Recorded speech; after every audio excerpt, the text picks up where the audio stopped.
Okay, let's look at how to drop intramuscular injections. I have glutathione here as well as methylcobalamin. I'm going to drop methylcobalamin, but if I've prescribed you glutathione, same concept, just different dosing. So when you get this, it depends on where you get it from. It's usually pre-concentrated. You don't have to do anything. We're getting this from Olympia. You'll pop the top. There's a little metal thing right there. You see there is a plastic kind of circle right in the middle. When we're drawing up, we're trying to go somewhere in that middle, but don't go in the same spot every time. We will clean the top of it, even though it's clean. Every time you do it, just clean the top. I have 3 ml 25 gauge 1-inch needles.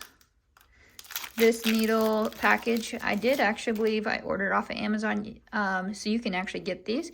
The top of the needle has been coming off, so I just make sure that I tighten it so it doesn't squirt your medicine everywhere. I move the plunger to get this moving because sometimes it gets stuck. When you're ready, take the cap off. I'm going to take that off so it's not wet. Take the cap off. You're going to go, see if I can do it in the camera, right in the middle somewhere. I usually try to go around the edge.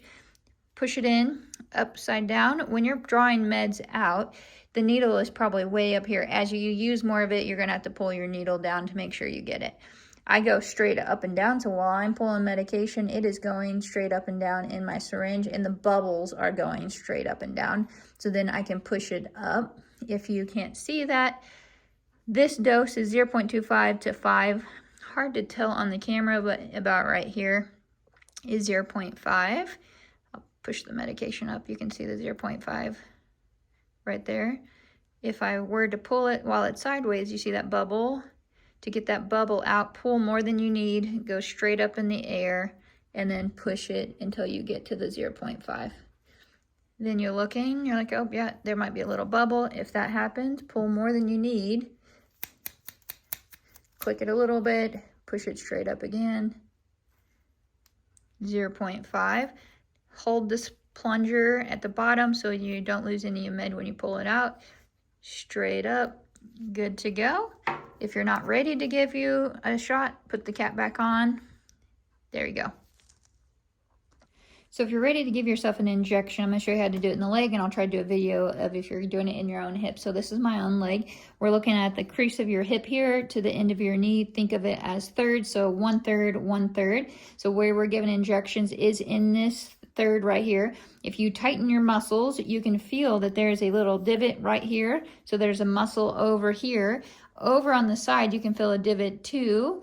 And if you feel that divot, you're not going in that divot. That's your IT band. That will hurt if you hit over here. So we're looking at this bulk of your muscle that you can grab and move around. You're trying to go right into that area. So make sure you can feel that. Some people need to feel it and move it around. They're like, oh yeah, I see where the muscle is. You want that big bulk of muscle right there, and you're going straight down, not at an angle anywhere, literally straight down. Okay, ready to inject. If you watched my previous video, where to inject in your leg, we're gonna clean my leg here. I can again feel my muscle, know that we're going right here, clean it up. Make sure you have your leg nice and relaxed before you give your shot.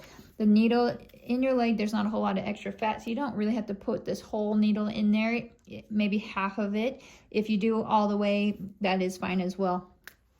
Take the cap off, you see the needle. I usually do still squeeze a little bit, like this. You're ready, don't tighten your muscle up, poke, don't hesitate. Make sure that you go all the way into the muscle. Slowly push, and pull it straight back out.